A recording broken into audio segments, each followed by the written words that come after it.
Everyone, welcome to my YouTube channel maths classes with Shazia. हम कर रहे थे चैप्टर 8 की मिसलेनियस एक्सरसाइज और हमने क्वेश्चन 1 to 12 कर लिए हैं। क्वेश्चन 13 हमें करना है क्वेश्चन 13 से, तो चलिए स्टार्ट करते हैं। Question 13 is a farmer buys a use tractor for ₹12,000. He pays ₹6,000 cash and agrees to pay the balance in annual installment of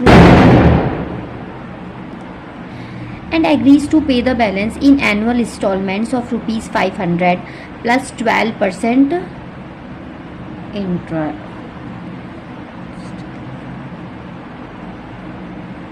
Okay, on the unpaid amount, how much will the tractor cost him? तो सबसे first तो question को समझते हैं।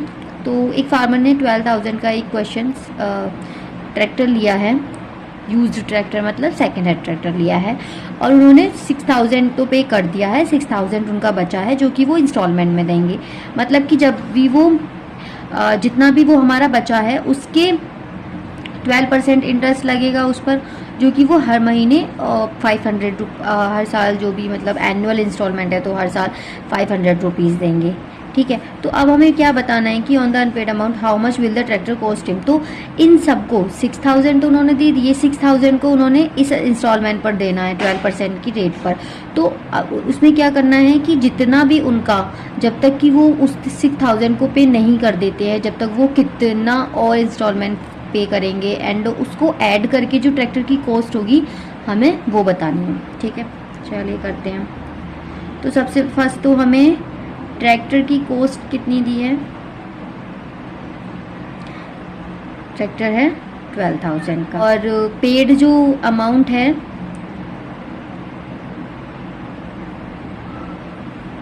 है 6,000 उन्होंने दे दिए हैं, और पेमेंट जो लेफ्ट बची है वो कितनी है, मतलब उनको कितने और देने हैं, 6,000 उनको और देने हैं।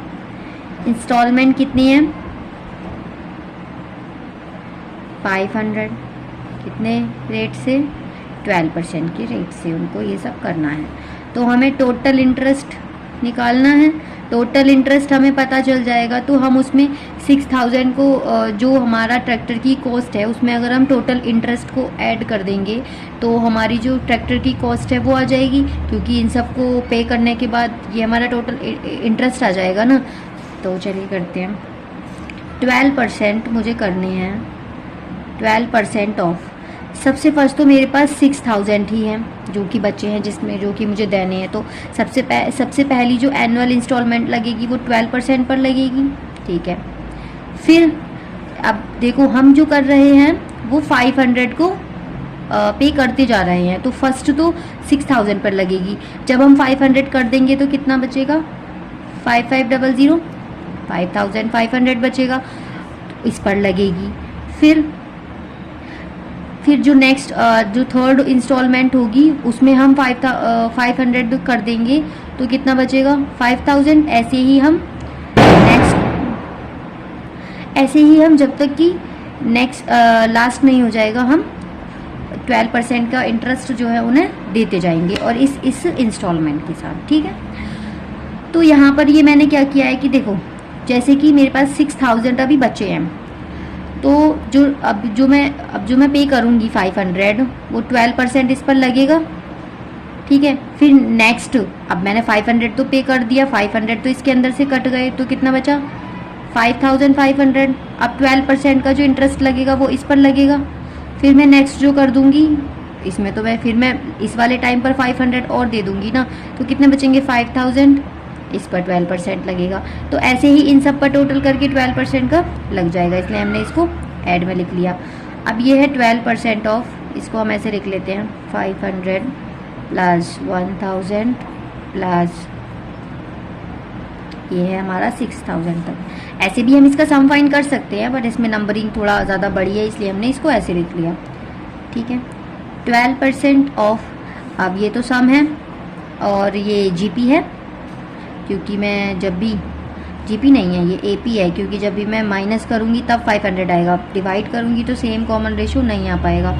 और एपी का जो सम होता है वो कितना होता है, तो ये एपी है हमारी, और एपी का सम क्या होता है, एपी का सम होता है हमारे पास n/2 2a प्लस n-1d।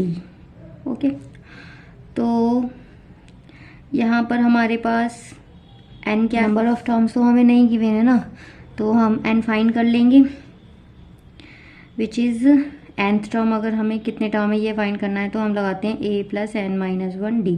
तो और an हमें क्या दिया हुआ है, लास्ट टर्म 6000 है ना, 6000 is equal to 500 first term plus n-1, common difference है हमारे पास 500। तो 500 से वाला 500 कैंसिल हो जाएगा क्योंकि माइनस प्लस, तो n आ जाएगा हमारे पास 6000। ओके, तो n इज इक्वल टू 6000। ये 500 से 500 कैंसिल हो जाएगा, 500 को n में आएगा तो ये बचेगा 500n। एंड जब इसको डिवाइड करेंगे तो 20 से 20 कैंसिल एंड 12, n आ जाएगा हमारे पास 12। तो यहाँ पे जब हम इसका सम का फॉर्मूला लगाएंगे तो n/2, तो which is 12/2 and 2 into 500 plus 12 minus 1 500। Okay, 12% of 6 1000 plus 11 into 500। Okay, तो यहाँ पर अब 12%, अब किसी नंबर का परसेंट हम कैसे निकालते हैं, माना कि मेरे पास अगर 60 का मुझे परसेंट 12% निकालना है तो मैं क्या करूँगी, 12 इंटू 100 से डिवाइड कर दूँगी। तो यही यहाँ पर भी हम यही करेंगे, इस नंबर का हमें 12% निकालना है तो इस नंबर को एज इट इज़ रखेंगे एंड 12% निकालना है इंटू 12 अपॉन 1000। सो बेसिकली ये हमारे पास, इसको हम ऐड करेंगे तो कितना हो जाएगा, 5500 को 1000 में ऐड करेंगे तो 6500 इंटू 6 और इंटू 12 हमारे पास चल रहा है, और नीचे है 100। तो 100 से ये कैंसिल, इसको मल्टीप्लाई करने के बाद आएगा हमारे पास 4680। तो ठीक है, टोटल अमाउंट हमारे पास क्या हो गई, देखो हमने 12,000 का तो ट्रैक्टर लिया ही है, 6,000 हमने पहले ही कर दिए थे पे, और 6,000 को हमने इंस्टॉलमेंट में कर दिया है, मतलब 500 कर दिया है, जिस पर कि 12% का इंटरेस्ट लगा था। ठीक है, तो 12 जो इंटरेस्ट, टोटल इंटरेस्ट जो लगा है वो हमारे पास कितना आया है, 4680। हमें ट्रैक्टर की कॉस्ट से इतने ज़्यादा और पैसे देने हैं, तब हमारे पास इंस्टॉलमेंट जो है वो पूरी होगी। ठीक है, तो अब जो टोटल ट्रैक्टर की कॉस्ट हो गई वो कितनी हो गई, मतलब इंटरेस्ट प्लस जो ट्रैक्टर की थी, तो 12,000 को अगर इससे ऐड करते हैं 08661। ठीक है, तो ये हमारे पास टोटल ट्रैक्टर की कॉस्ट आ गई। ओके, तो नाउ इसको दोबारा देखते हैं। हमें बेसिकली करना क्या था कि हमारे पास, हमने एक सेकंड हैंड ट्रैक्टर लिया है 12,000 का, 6,000 पे कर दिया और 6,000 अभी बाकी है जो कि हमें इंस्टॉलमेंट में करने हैं। हमें 500 एनुअली देना है जिस पर कि 12% का इंटरेस्ट लगेगा। ठीक है, तो हमने ये सब कर लिया। अब हमें पहला जो इंटरेस्ट लगेगा वो 6,000 पर, फिर जब हम 500 दे देंगे फिर 5,500 पर लगेगा, फिर जब हम 500 दे देंगे फिर 5,000 पर लगेगा। ठीक है, तो ऐसा ही हम नेक्स्ट, जब तक हमारे पास 500 नहीं बच जाते जब तक हमारे पास इंटरेस्ट लगता रहेगा।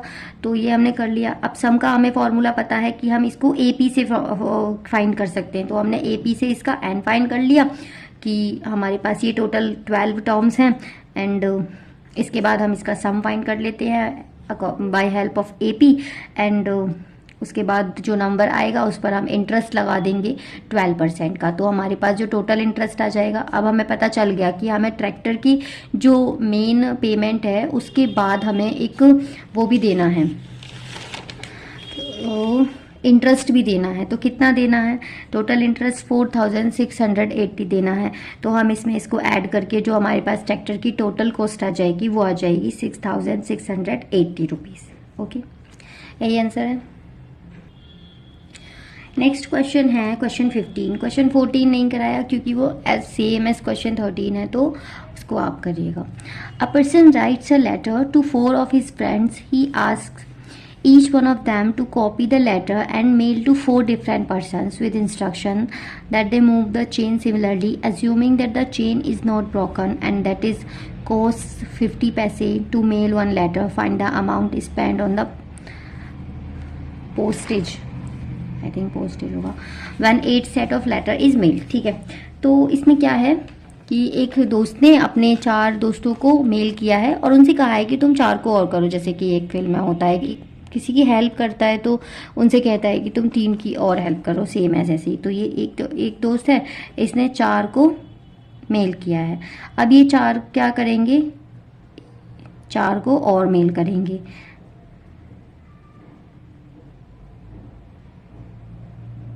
ऐसे ही अब इसमें से एवरी पर्सन 4 को मेल करेगा, ऐसे हमारी जो चेन चल रही है। ठीक है, अब उन्होंने कहा है कि जो 8 सेट ऑफ लेटर जो मेल हुआ है, एक मेल में कितने पैसे लग रहे हैं, 50 पैसे। तो 8 सेट ऑफ लेटर जो मेल हुआ है उसमें हमारे पास कितने पैसे लगेंगे। ठीक है, तो मेल लेटर हमारे पास किस तरह से जा रहे हैं,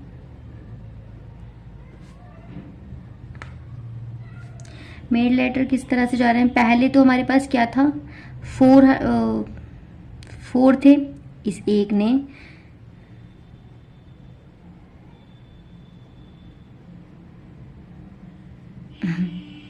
इस एक ने 4 को किया था और इन 4 ने 4 को किया था। तो सबसे पहले तो 4, और जब ये वाले 4 ये 4, और जब ये वाले 4 ने 4 को किया तो ये 4 स्क्वायर मतलब 16 लेटर्स बने।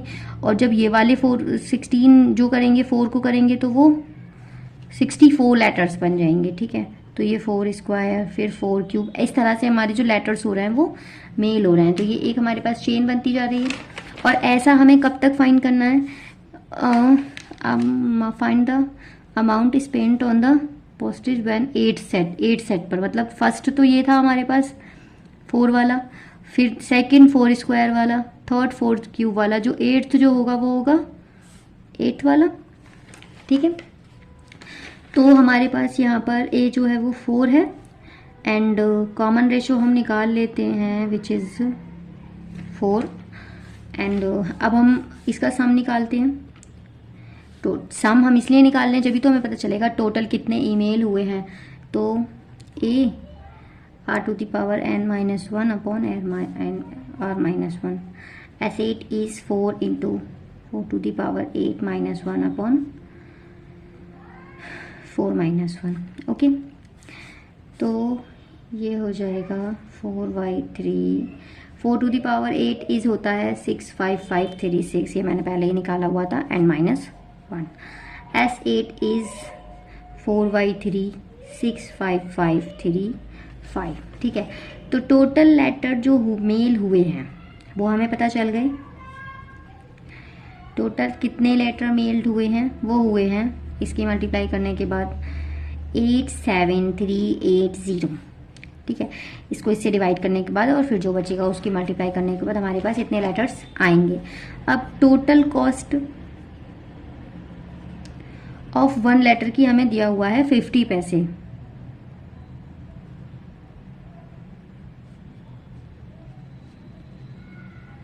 Okay, and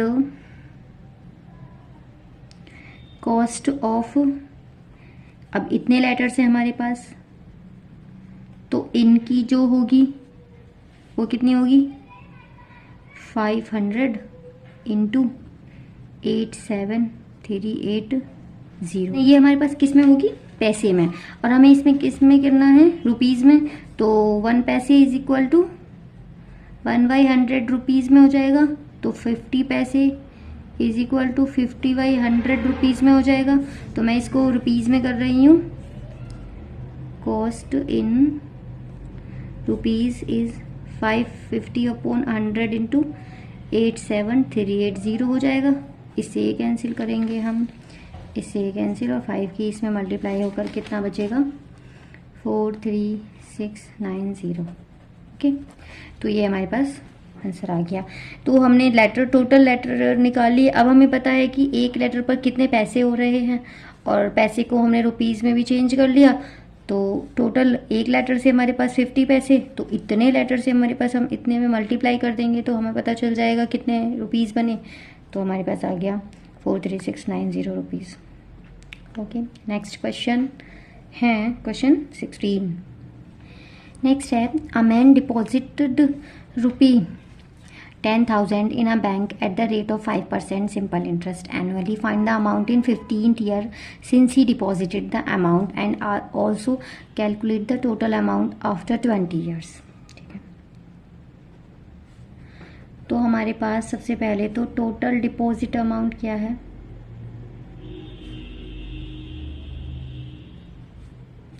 10,000। ठीक है, नाउ रेट हमारे पास कितनी लग रही है 5% एंड सिंपल इंटरेस्ट एनुअली। तो सिंपल इंटरेस्ट हमें कितना होता है, सिंपल इंटरेस्ट का फॉर्मूला और हमें बताना है simple interest in 15 years and 20 year. तो सबसे पहले तो हम निकालेंगे सिंपल इंटरेस्ट मतलब लग कितना रहा है। तो सिंपल इंटरेस्ट का फॉर्मूला क्या होता है P into R into T over 100 which is P is जो हमने अमाउंट डिपॉजिट किया है वो, R is rate, T is time. Simple interest मतलब हम एनुअली निकाल रहे हैं, मतलब टाइम क्या हो जाएगा 1 साल। तो 1 साल में हमारे पास कितना इंटरेस्ट लग रहा है वो।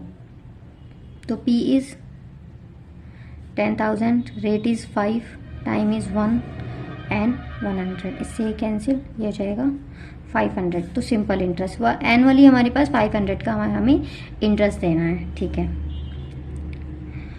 तो टोटल अमाउंट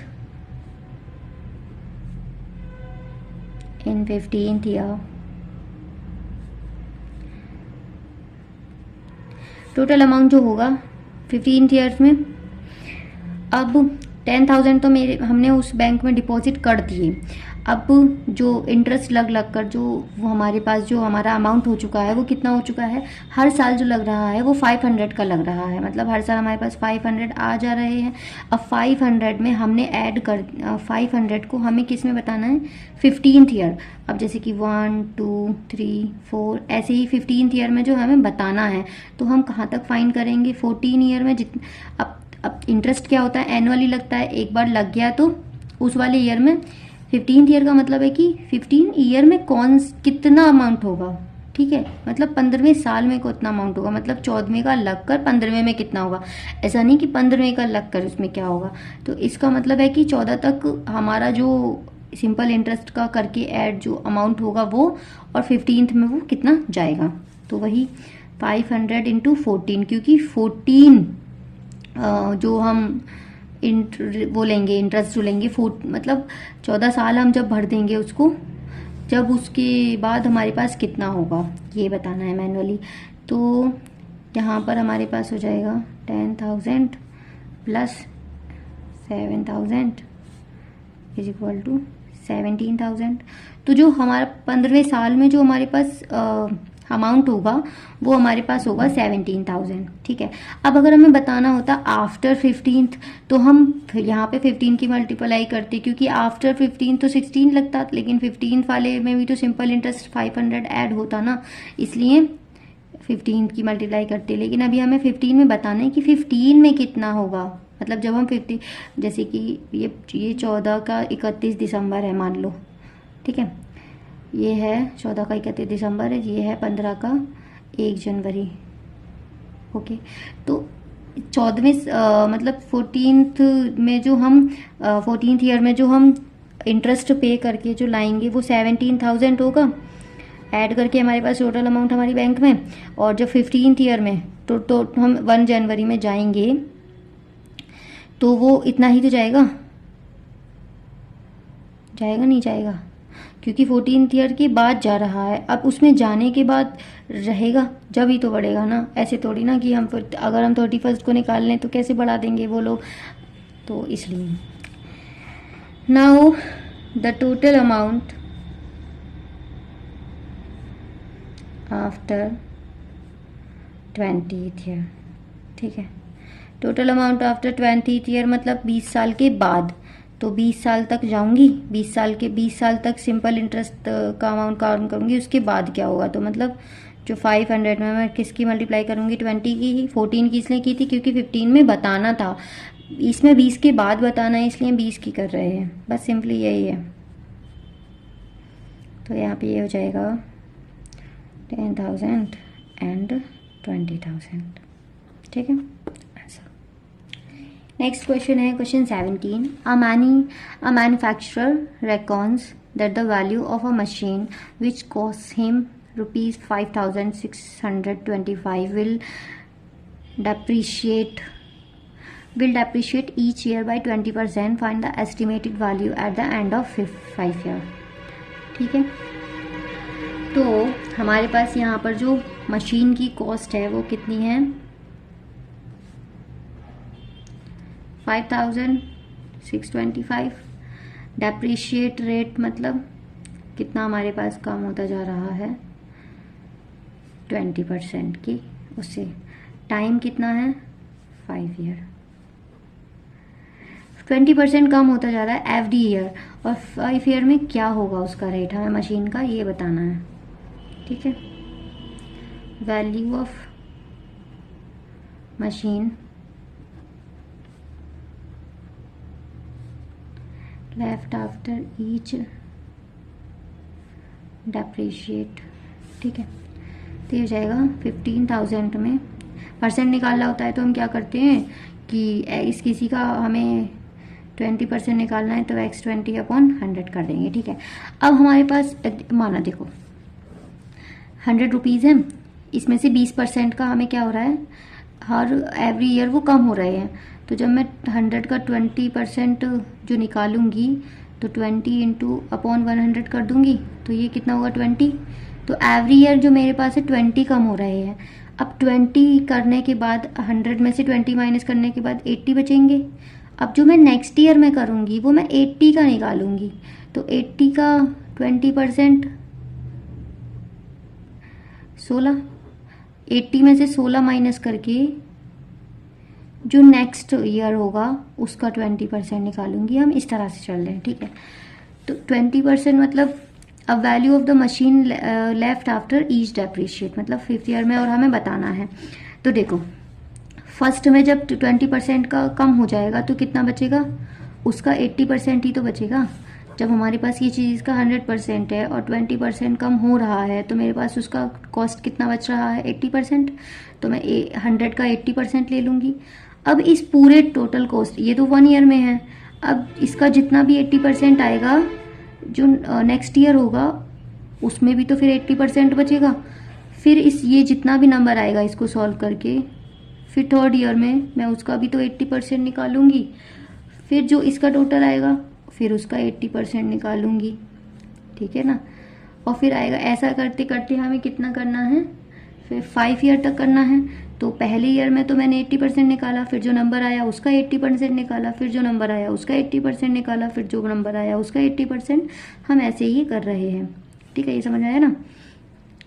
तो जैसे कि अगर मुझे 100 का निकालना है, 20% को करके अगर मैं निकालूँ 100, 80% बचा है क्योंकि हमें बचा वाला बताना है, तो 20% को हमने हटा दिया, 80% अब निकालना है, तो 80/100। अब ये जो भी नंबर आएगा नेक्स्ट ईयर में मैं उसका 80% करूँगी, फिर ये जो भी नंबर आएगा मैं नेक्स्ट ईयर में उसका 80% करूँगी। इस तरह से चेंज चल रही है 5 ईयर तक, ठीक है। यहाँ पर हम इसको करते हैं सॉल्व, ये इससे गया, इससे गया, इससे ये, ओके। एंड नाउ 2 से हम इसको कैंसिल करेंगे, 2 4 से 8, 2 5 से 10, 2 4 से 8, 2 5 से 10, 10, 15, 625 into 16/625 into 5, ओके। यहाँ पर हम करेंगे इसको, तो ये चला जाएगा 5 1 5, 5 10, एंड अगर मैं इसको करती हूँ 30 5 1 5 5 2 5, ओके। तो ये टोटल जाएगा 5 टाइम्स, तो बचेगा 5 इंटू 64 इंटू 16 टाइम्स, ओके। इसको सॉल्व करके आ जाएगा हमारे पास 5 4 इंटू 1 टाइम्स एंड 5 1 2 0 आंसर। तो बेसिकली हमने क्या किया, एक मशीन ली, ओके, और उसका जो एवरी ईयर जो है वो 20% जो रेट है वो कम होते जा रहे हैं, ठीक है। तो हमें जो बताना है टोटल 5 ईयर में उसका रेट कम होते होते कितना पहुंच जाएगा, हमें बेसिकली ये बताना है। तो टोटल है 20%, हटा दिया हमने, जो 80% बचा, क्योंकि हमें बताना है कि कितना बचेगा, ये नहीं बताना कि कितना डिक्रीज हो रहा है। तो टोटल कितना बचेगा हमें वो बताना है, ठीक है। तो हमने टोटल अमाउंट का 80% ले लिया, फर्स्ट ईयर में तो इतना बचेगा, नेक्स्ट में इतना, थर्ड में इतना, फोर्थ में इतना, और फिफ्थ में जो होगा वो जो टोटल अमाउंट है वो हमारे पास इस मशीन का, देखो 15,625 की मशीन 5,000 में मिल रही है, मतलब 20% भी अगर एवरी ईयर कम हो रहा है तो वो कितना पहुंच गया है, समझ में आया। तो बस हो गया question 17। Now is question 18। Question 18 is 150 workers were engaged to finish a job in a certain number of days. 4 workers dropped out on second day, 4 workers dropped out on the third day, and so on. It took 8 more days to finish the work. Find the number of days in which the work was completed. Okay. हमारा क्या है कि 150 workers काम कर रहे हैं, मतलब हर दिन अगर 4 वर्कर छोड़ के चले जाते हैं, ठीक है, तो जो वो काम जो होना था उन वर्कर्स के अगर वो वर्कर्स ना जाते उतने दिनों में, तो वो क्या हो गया है, 8 उस काम को 8 मोर डेज और लग रहे हैं। तो हमें क्या करना है, find the number of days. तो उन डेज को बताना है कि जो 150 हैं वो कितने टाइम में कर रहे हैं, ठीक है। चलो करते हैं। Now let number of days to finish the work is x, ठीक है। टोटल वर्कर हमारे पास कितने हैं, 150 हैं, ठीक है। वर्कर्स 150, टोटल वर्क हमारे पास कितना है, टोटल वर्क जो होता है वो होता है number of days into total workers, तो 150 इंटू एक्स हो जाएगा। According to question